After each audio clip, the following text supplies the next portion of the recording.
السلام علیکم دوستو، ہم آپ کے لیے ایک بہت ہی پیارا بیان لے کر حاضر ہوئے ہیں جس کا عنوان ہے کہ رمضان کی تیاری کر لو، رمضان آنے والا ہے، جس کو بیان فرما رہے ہیں قاری حنی ملتانی صاحب۔ آئیے چلتے ہیں بیان کی طرف، توجہ سے سنو۔ ارشاد فرمایا مدنی کریم صلی اللہ تعالی علیہ وسلم نے رمضان المبارک کا چاند نظر آتے ہی لوگوں کی طرف اللہ پاک متوجہ ہو جاتے ہیں، دعائیں قبول کی جاتی ہیں، لوگوں کی عبادت کی طرف توجہ کی جاتی ہے۔ عرش عظیم اٹھانے والے فرشتوں کو یہ حکم ہو جاتا ہے کہ تم اپنی اپنی عبادات کو چھوڑ کر روزے دار کی عبادت پہ آمین کہو۔ اندازہ لگا عبادت میری تیری اور آمین عرش اٹھانے والے فرشتوں کی۔ ارشاد فرمایا مدنی کریم صلی اللہ تعالی علیہ وسلم نے بعض آدمی ایسا روزہ رکھتا ہے اس کے روزے کی قبولیت کی دعا آسمان کے فرشتے مانگتے ہیں۔ بعض آدمی ایسا روزہ رکھتا ہے، ادب کا لحاظ کرتا ہے، احترام کا لحاظ کرتا ہے، عظمت کا لحاظ کرتا ہے، رمضان المبارک کی ایک ایک چیز کو پورا کرنے کے لیے ہر وقت کوشاں رہتا ہے، اس کی روزی کے لیے، اس کے روزے کی قبولیت کی بخشش کی دعا کے لیے سمندروں کے جانور دعا مانگتے ہیں۔ کتنی بڑی بات ہے،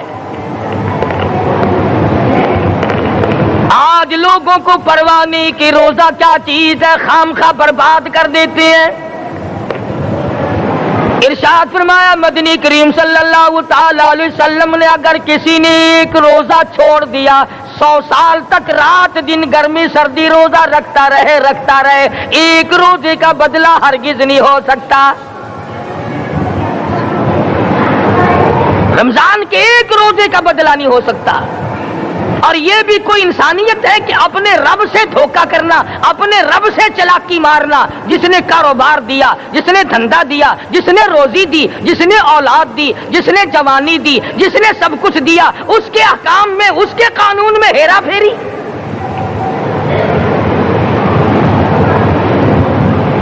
صحابہ کرام رضوان اللہ تعالی علیہ مجمعین کی جماعت کے یہاں تو ایسا ہرگز نہ تھا۔ وہ لوگ تو تن من دھن سے اپنے آپ کو قربان کیا کرتے تھے۔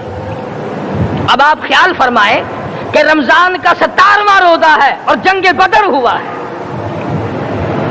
اسلام کی سب سے پہلی لڑائی روزوں میں ہوئی، اسلام کی سب سے پہلی لڑائی روزوں میں ہوئی۔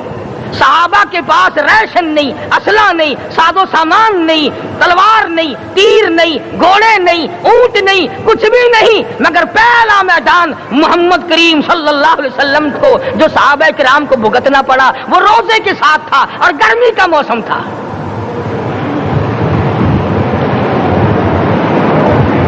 بڑے دکھ کی بات ہے کہ رمضان المبارک گزر گیا، بعض گھر میں گھر والوں نے رمضان کو داخل ہی نہیں ہونے دیا۔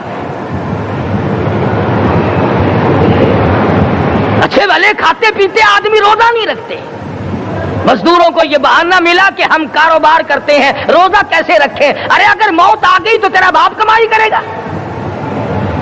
اور اگر بیمار پڑ جائے پھر کون کمائی کرتا ہے؟ ارکان اسلام میں سے ہے روزہ، احکام اسلام میں سے ہے روزہ، اسلام کی بنیاد میں سے ہے روزہ، نماز بھی اور روزہ بھی۔ جس نے نماز کی پرواہ نہ کی اس نے ایک ستون گرا دیا، جس نے روزے کی پرواہ نہ کی اس نے دوسرا ستون گرا دیا، جس نے زکات کی پرواہ نہ کی اس نے تیسرا ستون گرا دیا، جس نے حج کی پرواہ نہ کی اس نے سارے اسلام کی عمارت کو ڈھا دیا۔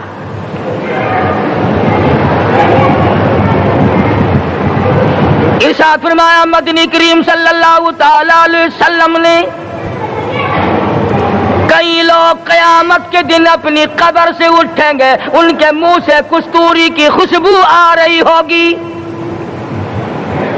لوگ کہیں گے الہی یہ کون لوگ ہیں؟ جواب ملے گا تم کھایا کرتے تھے، تم پیا کرتے تھے، یہ روزے رکھا کرتے تھے، روزہ رکھنے والے لوگ ہیں۔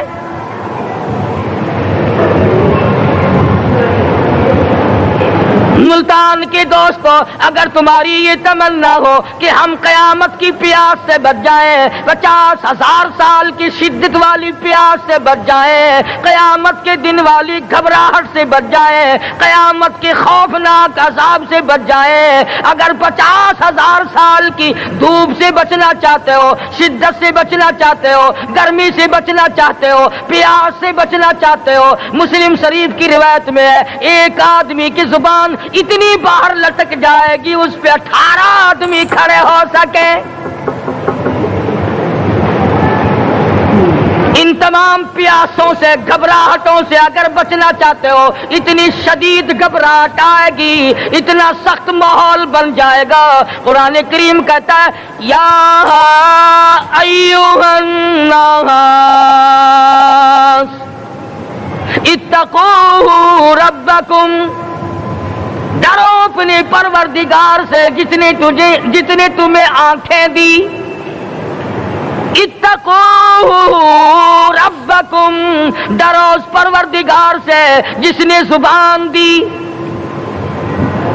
اتقوا ربکم، ڈرو اس پروردگار سے جس نے اولاد دی، اتقوا ربکم، ڈرو اس پروردگار سے جس نے کاروبار دیا، ڈرو اس پروردگار سے جس نے ہاتھ دیے، جس نے پیر دیے، فرمایا اتقوا ربکم ان زلزلۃ الساعۃ شیء عظیم، اتنا سخت گھبراہٹ ہوگا قیامت کے دن۔ نبی کریم صلی اللہ علیہ وسلم نے فرمایا اگر کوئی اس پیاس سے بچنا چاہتا ہے، اس گھبراہٹ سے بچنا چاہتا ہے، تو ایک ہی صورت ہے کہ وہ رمضان کے روزے رکھا کرے۔ حدیث میں آتا ہے کہ قیامت کے دن اللہ پاک جل شانہ عرش عظیم کے سائے میں کچھ لوگوں کو دسترخوان پہ بٹھا کر کھانا کھلائیں گے۔ اس تباہ کاریوں والے دن، پریشان حال والے دن، جس دن یہ حال ہو، فرمایا یوم یفر المرء من اخیہ وامہ وابیہ وصاحبتہ وبنیہ، اما ابا بیوی اولاد کوئی بھی کام آنے کو تیار نہیں۔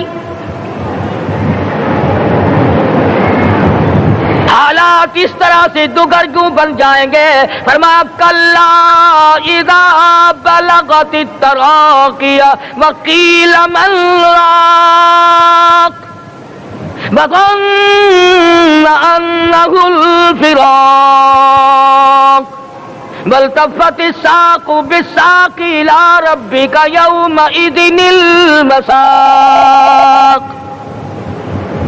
فرمایا موت تمہارا کام آ کر تمام کر دے گی، یہ ہاتھ کام نہ کریں گے، یہ آنکھ کام نہ کریں گی، یہ پیر کام نہ کریں گے، یہ دل و دماغ نکما ہو جائے گا، یہ بیوی بچے کام نہ آئیں گے، یہ دھن دولت کام نہ آئے گی، تمام کا تمام نظام کائنات بیکار ہو جائے گا۔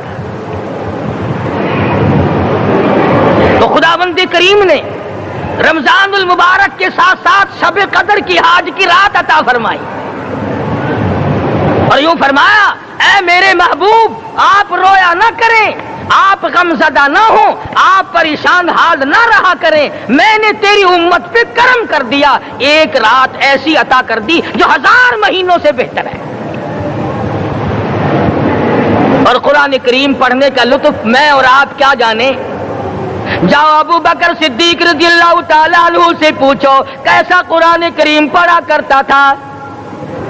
سارے کافروں نے کھڑے ہو کر کے اعتراض کیا ابو بکر کو ہم زور سے قرآن کریم نہیں پڑھنے دیں گے۔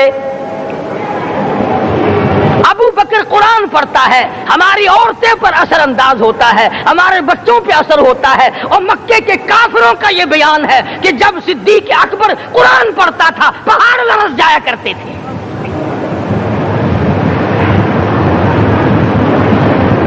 صدیق سے قرآن پڑھنا سیکھو۔ فاروق اعظم نے اسی قرآن کریم کے ذریعے سب کچھ حاصل کیا۔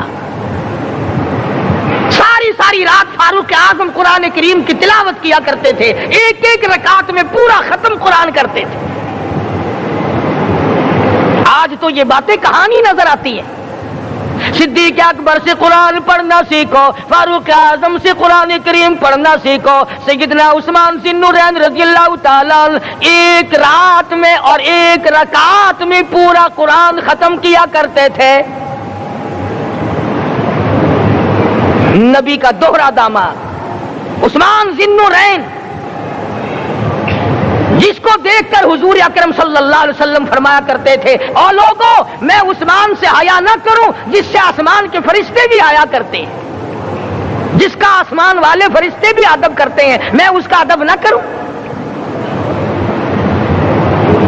سیدنا علی مرتضی رضی اللہ تعالی عنہ ایسا قرآن کریم پڑھا کرتے تھے، سارا زمانہ شاہد ہے، سارا زمانہ گواہ ہے کہ جب وضو کرتے رنگ پیلا پڑ جاتا، مسجد میں قدم رکھتے بے ہوش ہو جاتے۔ کسی نے پوچھا امیر المومنین کیا بات ہے؟ فرمانے لگے اللہ کے دربار میں کھڑا ہونے لگا ہوں، ڈرتا ہوں کوئی بے ادبی نہ ہو جائے۔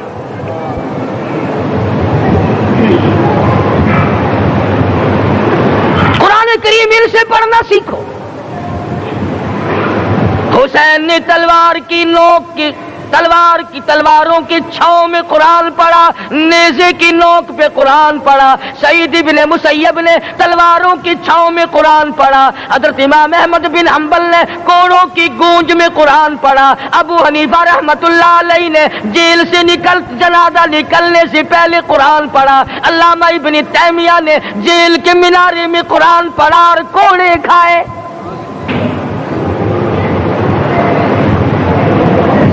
تم بھی قرآن پڑھتے ہو، جب کوئی مر جائے نا پھر قرآن پڑھتے ہیں، اور وہ بھی صحیح سالم پورا نہیں ہوتا۔ کیوں پڑھے؟ کوئی باپ مرے تیرا قرآن کریم پڑھے مولوی، کیوں؟ تیرے باپ کے نوکر ہے مولوی؟ تم خود کیوں نہیں پڑھتے؟ تمہارا خود کا تو یہ حال ہے کہ جن کپڑوں میں باپ نے دم توڑا، جن کپڑوں میں ماں نے دم توڑا، جن کپڑوں میں گھر والی نے دم توڑا، جن کپڑوں میں بھائی نے دم توڑا، وہ سارے کپڑے الگ رکھتے ہو۔ ارے ظالمو، تمہیں اپنے ماں باپ کے کپڑوں سے نفرت ہے۔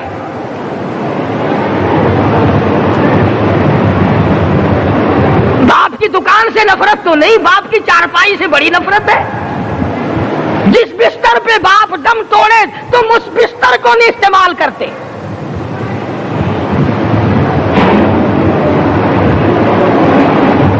رسموں میں ڈوبے پڑے ہیں لوگ، رسمیں بنا رکھی ہیں، یوں کرنا چاہیے اور اس طرح سے کرنا چاہیے، لہد کے پانی سے بچو، مردے کے کپڑے سے بچو، مردے کی چارپائی سے دور رہو، فلاں چیز سے دور رہو۔ تم نے کبھی یہ بھی سوچا کہ اگر تمہارے بس کی بات ہو تم موت سے بھی دور رہ کے دکھاؤ نا؟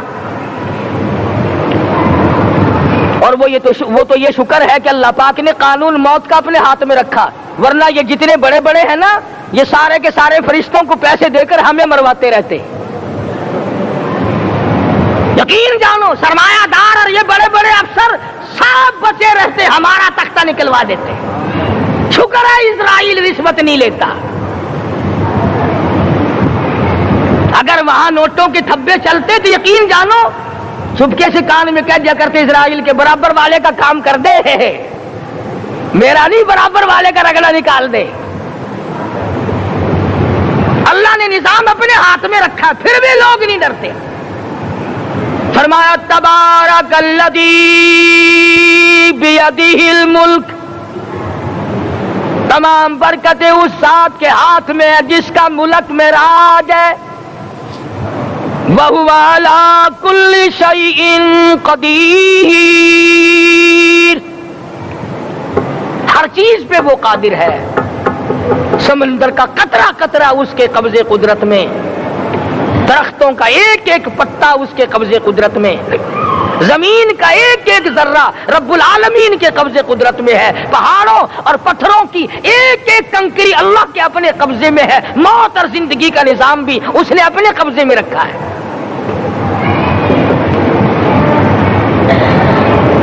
قرآن کریم ان سے پڑھنا سیکھو اگر کسی نے پڑھنا ہے۔ مجد الفسانی سرہندی رحمت اللہ علیہ جب قرآن کریم پڑھا کرتے تھے تھوڑا سا پڑھتے پھر بے ہوش ہو جاتے۔ شاہ ولی اللہ نے مار کھا کر قرآن کریم پڑھا، شاہ عبدالعزیز کے دونوں ہاتھوں کے انگوٹھے کھینچ کر نکال دیے گئے مگر قرآن پڑھا۔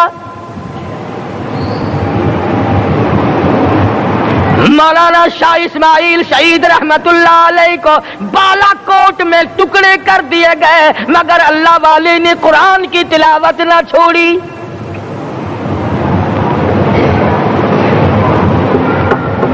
ان حضرات نے قرآن پڑھا ہے۔ ہمیں اگر قرآن کی لذت آ جائے، قرآن کریم کا مزہ معلوم ہو جائے، حلاوت معلوم ہو جائے، ہم تمام زندگی تلاوت ہی کرتے رہیں۔ حضرت لاہوری رحمت اللہ علیہ رات دن تلاوت کیا کرتے تھے۔ ظالم افیسروں نے برف کی سلی پہ لٹا لیا اور حضرت سے کہا گیا کہ آپ اپنے مطالبے ختم نبوت سے دستبردار ہو جائیں، تو حضرت نے جواب دیا میں جان کا سودا کر چکا ہوں، ایمان کا سودا نہیں کرتا۔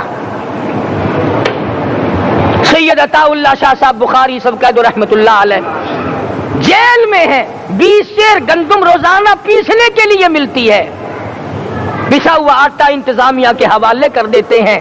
حیران ہے انتظامیہ، کس وقت چکی چلاتا ہے بخاری، کس وقت پیستا ہے، یہ تو قرآن پڑھتا رہتا ہے۔ سپرڈنٹ جیل نے چھاپا مار کر دیکھا، پچھلی رات کو قرآن کریم بیٹھا ہوا بخاری پڑھ رہا ہے، سورت یوسف کی تلاوت ہو رہی ہے، چکی خود بخود چل رہی ہے، دانے خود بخود اٹھ کر چکی میں پڑھ رہے ہیں۔ یہ حضرات تھے جنہوں نے قرآن مجید لذتوں کے ساتھ پڑھا۔ غازی علم الدین نے پھانسی کی کوٹڑی میں رات دن قرآن کی تلاوت کر کر کے حضور اکرم صلی اللہ علیہ وسلم کا روزانہ دیدار کیا۔ سلطان نور الدین زنگی رحمت اللہ علیہ ہر جمعرات کو پورا قرآن ختم کرتا تھا اور 1000 دفعہ درود شریف پڑھا کرتا تھا۔ مدنی کریم صلی اللہ علیہ وسلم کا خواب میں 12 دیدار کیا کرتا تھا۔ سلطان عالمگیر رحمت اللہ علیہ مغلیہ خاندان کا چشم و چراغ ہے، بادشاہ وقت ہے، قرآن مجید کا حافظ بھی تھا، مفسر بھی تھا، اور مدنی کریم صلی اللہ علیہ وسلم کی 5000 حدیث پاک عالمگیر بادشاہ کو زبانی یاد تھی۔ اور اتنا اچھا مسلمان آدمی تھا کہ ساری زندگی میں تہجد کی نماز قضا نہیں کی، ساری زندگی میں۔ بادشاہ تہجد پڑھا کرتے تھے، آج تم 2 ٹکے کے آدمی تہجد نہیں پڑھتے۔ یہی وجہ ہے کہ ہم آج کافروں کے سامنے مرغوب ہیں، مغلوب ہیں، ان سے دبے ہوئے ہیں۔ کبھی اسرائیل فلسطینیوں کو مارتا ہے، کبھی لبنان کو مارتا ہے، کبھی شام پہ چڑھائی کرتا ہے۔ یہی وجہ ہے ہم نے قرآن چھوڑا، اللہ پاک نے اپنی رحمت کی چادر ہمارے سر سے اتار لی۔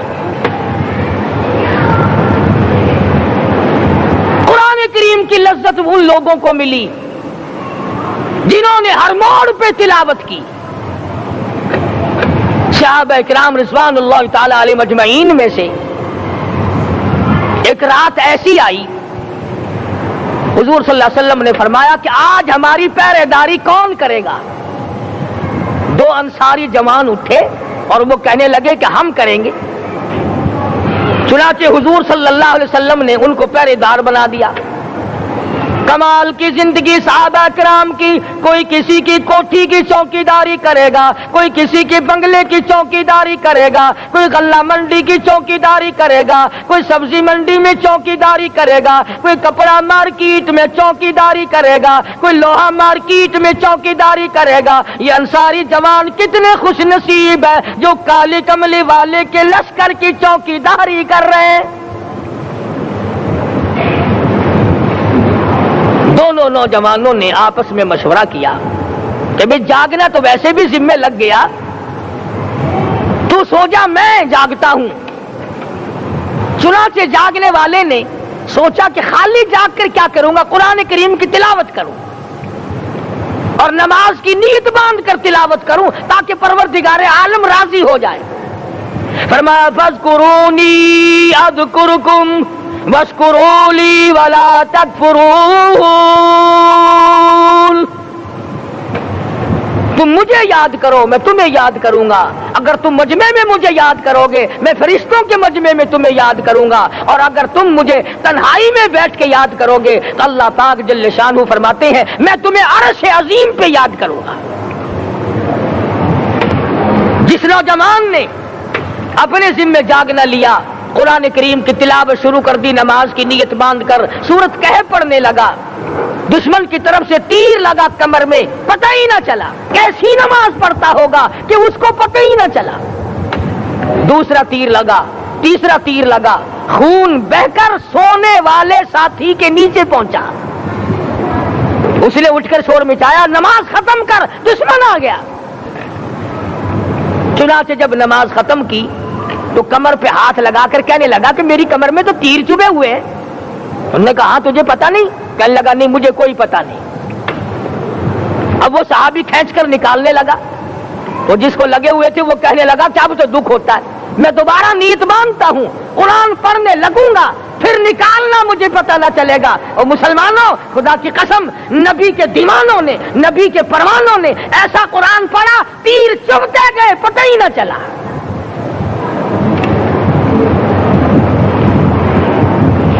میرے نبی، تیرے نبی، ساری کائنات کے نبی، عرشیوں کے نبی، فرشیوں کے نبی، مدنی کریم صلی اللہ علیہ وسلم نے ایک ایک وقت میں 15 دن درختوں کے پتے چبا کر خدا کا قرآن پڑھا۔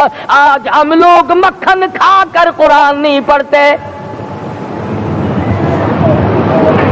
مدنی کریم صلی اللہ علیہ وسلم نے ایک ایک وقت میں 2 پتھر اپنے پیٹ پہ باندھ کر خدا کا قرآن پڑھا۔ آج ہم لوگ ہزاروں نعمتیں کھا کر قرآن کریم نہیں پڑھتے۔ سیدہ عائشہ صدیقہ رضی اللہ تعالی عنہا فرماتی ہیں کہ جب رمضان کا چاند نظر آتا تو حضور صلی اللہ علیہ وسلم کا رنگ پیلا پڑ جاتا، دعا میں عاجزی بڑھ جاتی، رکعت لمبی ہو جاتی، سجدے لمبے ہو جاتے، اللہ سے مانگنا بڑھ جاتا۔ فرماتی ہے کہ ایک دن حضور صلی اللہ علیہ وسلم نے ساری رات رو رو کے گزاری، تو صبح کو میں نے عرض کیا کہ یا رسول اللہ، آپ اتنے پریشان جو ہوتے ہیں، کیا آپ کو اپنی بخشش کا یقین نہیں؟ تو آپ نے فرمایا میری عائشہ، جب مجھے یقین ہے تو کیا میں خدا کا شکر گزار بندہ نہ بنوں؟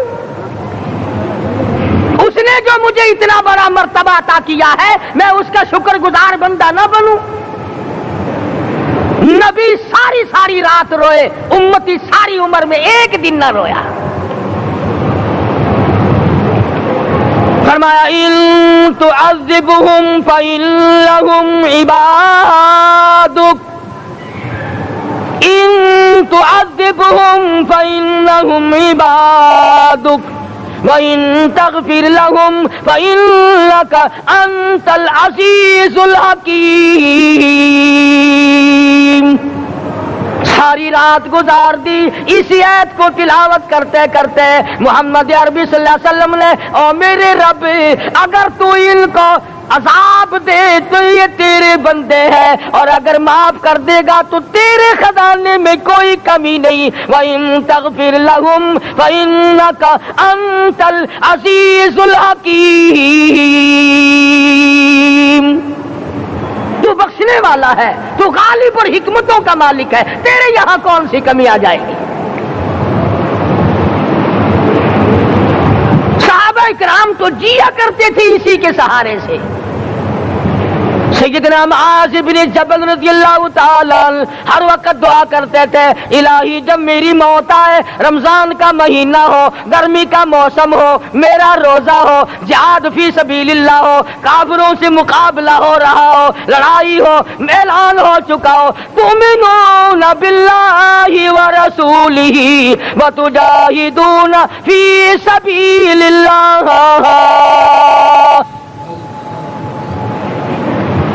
حضرت معاذ دعا کرتے ہیں کہ میں تو یہ دعا کرتا ہوں کہ گرمی ہو، میرا روزہ ہو، کفار سے مقابلہ ہو، وہ میرے ٹکڑے کر دیں، میری زبان کاٹ دیں، تیری عدالت ہو، میری پیشی ہو۔ جب میرا خدا پوچھے معاذ دنیا سے کیا لایا، عرض کروں الہی زبان کٹا کے آیا ہوں، روزہ رکھ کر آیا ہوں، ارادہ یہ ہے کہ تیرے محبوب کے حوض کوثر سے روزہ افطار کروں گا۔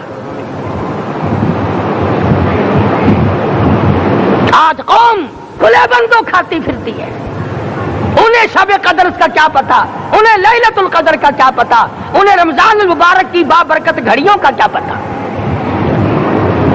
فرمایا انا انزلناہ فی لیلۃ القدر وما ادراک ما لیلۃ القدر.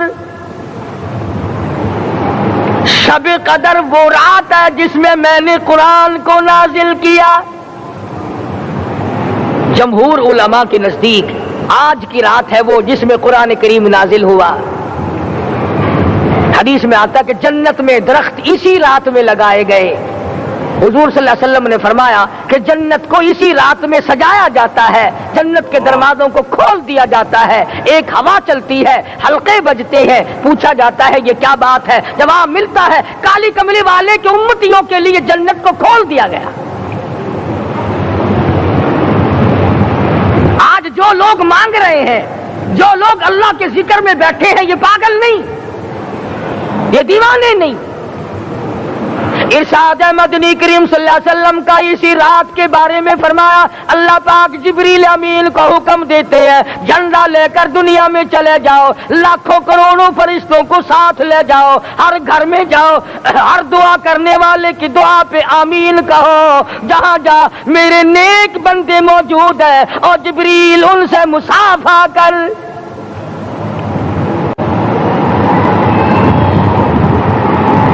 قسم کا آدمی آج بھی محروم ہے, مرد بھی عورتیں بھی کان کھول کر سن لیں.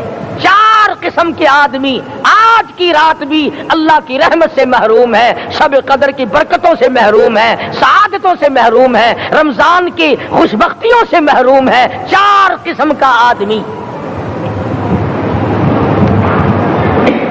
سب سے پہلا شرک کرنے والا, اللہ کی ذات میں صفات میں کسی ولی کو, کسی پیر کو, کسی فقیر کو, کسی پیغمبر کو, کسی غوث قطب اور ابدال کو جو شریک کرتا ہے, نہ اس کو شب قدر کام آتی ہے, نہ رمضان کام آتا ہے. شرک اتنی بری لعنت ہے کہ تمام اعمال کی جڑیں اکھاڑ کر پھینک دیتا ہے. آج مسلمان چلاک بڑے ہیں, اگر ہندو پتھر کا بت بنا کر پوجے تو وہ تو کافر ہے, اور مسلمان قبر بنا کر پوج لیں تو وہ پکا مومن ہے. الف لام میم سے لے کر والناس تک سارا قرآن پڑھو, ترجمے چھپے ہوئے ترجموں کے قرآن پڑھو. فرمایا لا تشرک باللہ, اے معاذ اللہ کی ذات و صفات میں کسی کو شریک نہ بنانا. ان قتلت او حرقت, یہاں تک کہ تجھے چاہے جلا دیا جائے یا قتل کر دیا جائے, جلا کر خاک کر دیا جائے, اللہ کی ذات صفات میں کسی کو شریک نہ بنانا. اور یہی مفہوم ہے لا الہ الا اللہ محمد الرسول اللہ صلی اللہ علیہ وسلم کا. فاران کی چوٹیوں پہ کھڑے ہو کر کالی کملی والے صلی اللہ علیہ وسلم نے جو سب سے پہلا خطبہ دیا, جو سب سے پہلا نرالا خطبہ دیا, وہ یہی تھا لا الہ الا اللہ, اللہ کے سوا معبود کوئی نہیں, پوجا کے قابل کوئی نہیں, نظر نیاز کے قابل کوئی نہیں, حاجت روا کوئی نہیں, مشکل کشا کوئی نہیں, تیری میری فریاد سننے والا کوئی نہیں, ایک اللہ کی ذات ہے.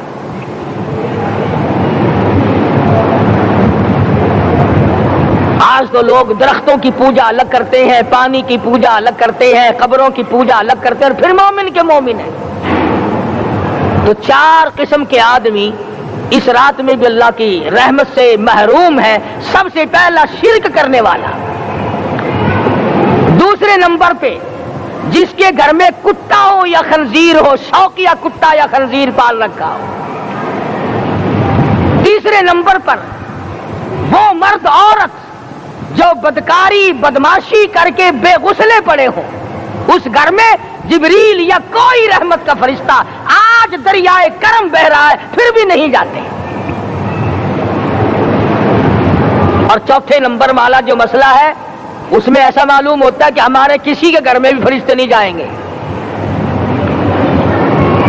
اب پہلے 3 نمبروں میں تو آپ خوش ہو گئے ہوں گے کہ الحمدللہ کافی سارے لوگ ہیں جو شرک نہیں کرتے یا کتا خنزیر نہیں پالتے, الحمدللہ نیک لوگ ہیں, اچھی نسل ہے, شرافت والے ہیں, بدکاری بدماشی زنا بھی نہیں کرتے. مگر چوتھا جرم ایسا ہے کہ وہ عام لوگ کرتے ہیں اور عام گھر محروم رہ جاتے ہیں، اور وہ ہے شوقیہ تصویر گھر میں رکھنا۔ ایک لڑکا اٹھتا ہے گھر میں، کبھی کسی کی تصویر لگا لیتا ہے، کبھی کسی کی تصویر لگا لیتا ہے۔ ایک لڑکے نے جو حرکت کی سارا گھر محروم ہو گیا اللہ کی رحمت سے۔ شب قدر والی رات میں، لیلۃ القدر کی رات میں، نجات والی رات میں، کامیابی والی رات میں، رستگاری والی رات میں، اللہ کی رحمت والی رات میں، بخشش والی رات میں، آج کی رات میں اللہ پاک کروڑوں آدمیوں کو دوزخ سے نکال کر جنت کا داخلہ عطا فرمائیں گے۔ یہ چار قسم کے آدمی پھر بھی محروم ہیں۔ اپنے آپ کو بچانے کی کوشش کرو، عام رحمت برسے پھر بھی اگر محروم رہ جائے کتنی بری بات ہے۔ امام فخر الدین رازی رحمت اللہ علیہ نے لکھا ہے کہ شب قدر کی عبادت اگر ایک رات کسی کو مل جائے تو 83 سال 4 مہینے مستقل عبادت میں گزارنے کا ثواب ملتا ہے۔ اسی کو فرمایا اِنَّا أَنزَلْنَاهُ فِي لَيْلَةِ الْقَدْرِ وَمَا أَدْرَاكَ مَا لَيْلَةُ الْقَدْرِ۔ یہ وہ برکت والی رات ہے، یہ وہ رحمت والی رات ہے، اور لوگوں مانگنے والی رات ہے، جھولی پھیلانے والی رات ہے، بگڑی بنوانے والی رات ہے، اجڑوں کو بسانے والی رات ہے، بچھڑوں کو ملانے والی رات ہے، اللہ کا دروازہ کھٹکھٹانے والی رات ہے، اللہ کے آسمان کی طرف سے آوازیں آتی ہیں مانگو کیا مانگتے ہو، وہ رات ہے۔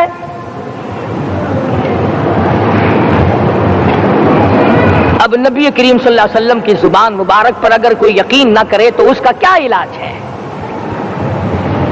صحابہ کرام کو تمام چیزوں پہ یقین تھا، اس لیے قرآن نے ان کی گواہی دی اذ جاءوکم من فوقکم ومن اسفل منکم واذ زاغت الابصار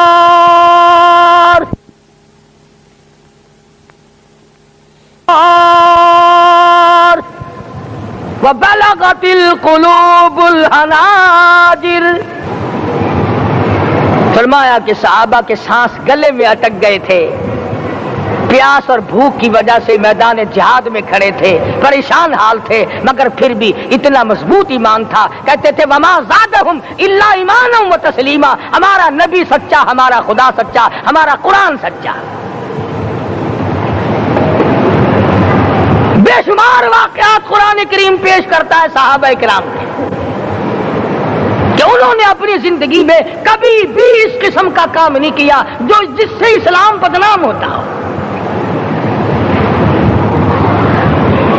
حضرت امیر معاویہ رضی اللہ تعالیٰ عنہ کاتب وحی قرآن کا منشی، اتنا سچا عاشق تھا، اتنا بڑا دیوانہ اور پروانہ تھا، صلح حدیبیہ والے دل جو مدنی کریم صلی اللہ علیہ وسلم کے منہ مبارک، بال مبارک ہاتھ آئے، حضور کے ناخن ہاتھ آئے، آخری وقت میں وصیت کی جب مجھے غسل دے کر فارغ ہو جاؤ، جب کفن پہنا چکو، جب میرا منہ کفن میں چھپانے لگو، میرے آقا کے ناخن اور بال میرے آنکھوں پہ رکھ دینا۔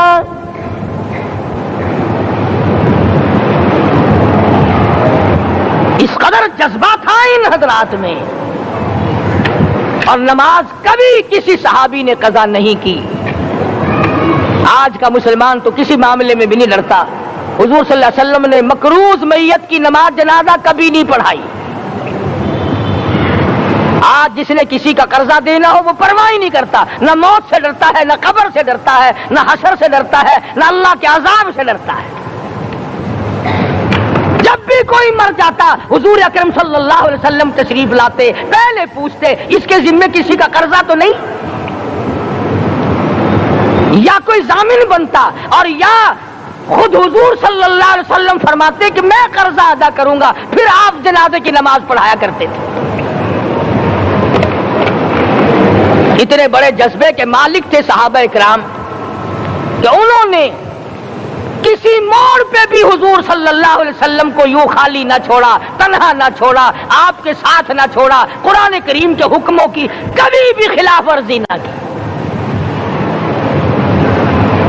یہی وجہ تھی کہ اللہ پاک نے ان کو پوری دنیا کا مالک بنایا۔ کابل سے لے کر طرابلس تک کا علاقہ صحابہ کرام نے تمہیں فتح کر کے دیا، اور ظالم مسلمانوں آج صحابہ نے جو علاقے تمہیں فتح کر کے دیے تھے آج وہاں کفر دندنا رہا ہے۔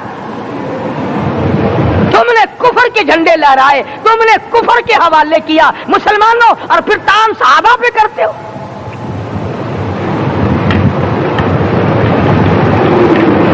آج کی رات کے بارے میں قرآن کریم فیصلہ کرتا ہے، فرمایا لیلۃ القدر خیر من الف شہر، 1000 مہینوں سے بہتر ایک رات عطا ہو گئی۔ اللہ کے لاڈلے نبی حضرت محمد الرسول اللہ سب کہہ دو صلی اللہ علیہ وسلم کو رنج ہوا، میری امت کی عمریں کم ہیں، پہلی امتوں کے لوگ بازی لے جائیں گے، ان کی نیکیاں بڑھ جائیں گی۔ اللہ پاک نے فرمایا میرے محبوب غمزدہ نہ ہو، پریشان نہ ہو، میں نے تیری امت کو ایک رات ایسی دے دی جو 1000 مہینوں سے بہتر ہے۔ مگر آج کی رات میں کون سے سینما بند ہو گئے؟ آج کی رات میں لوگوں نے کون سا جوا کھیلنا چھوڑ دیا؟ آج کی رات میں کون سے لوگوں نے روزے رکھ کر عبادت میں نیت باندھ لی؟ الحمدللہ نیکی کرنے والوں کی بھی کمی نہیں، مگر بغاوت کرنے والوں کی بھی تختے زمین پہ کمی نہیں۔ خدا کہتا مانگو کیا مانگتے ہو؟ ہم کہتے نہیں ہمیں ضرورت ہی نہیں۔ فرمایا تنزل الملائکۃ والروح فیہا بإذن ربہم من کل امر سلام۔ جبریل آسمان سے آئے، کروڑوں لاکھوں فرشتے آئے، عرش عظیم کو چھوڑ کر فرشتے تیری عبادت کو دیکھنے آئے، بیت المعمور کی عبادت کو چھوڑ کر فرشتے تیری دعا پہ آمین کہنے آئے، تو سویا ہوا ہے۔ ایک ہی فکر ہے کہ مجھے عید کے لیے جوتے لانے ہیں، کپڑے سلوانے ہیں، فلاں چیز کرنی، اور یہ فکر نہیں کہ ایسا نہ ہو اگر رمضان میں میری نجات نہ ہوئی تو میں مارا جاؤں گا۔ اس کی ذات بڑی بے نیاز ہے، وہ جب کسی کو نوازتا ہے تو یوں ہی نوازتا ہے۔ اللہ اکبر۔ ساری ساری رات رونے والے لوگ، فرمایا والذین یبیتون لربہم سجدا وقیاما، وہ لوگ کامیاب ہیں جن کی راتیں سجدوں میں بیت گئی۔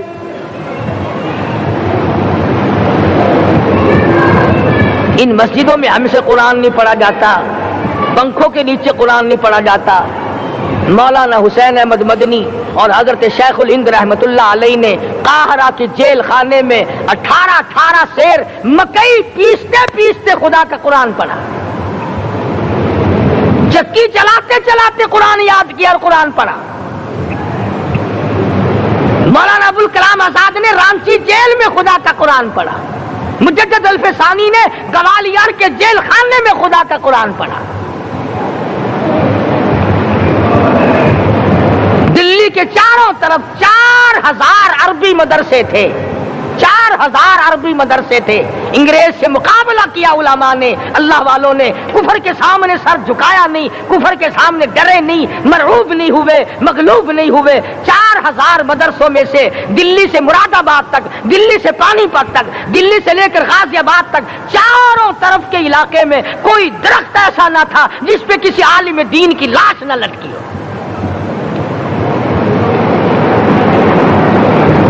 اسلام کی حفاظت بابو نے نہیں کی، اسلام کی حفاظت انگریزی خانوں نے نہیں کی، بوریا نشینوں نے کی ہے، مسجد میں بیٹھنے والوں نے کی ہے، لوٹے سے وضو کرنے والوں نے کی ہے، سوکھے ٹکڑے کھانے والوں نے قرآن کی حفاظت کی ہے، انگریزی خانوں نے نہیں کی ہے۔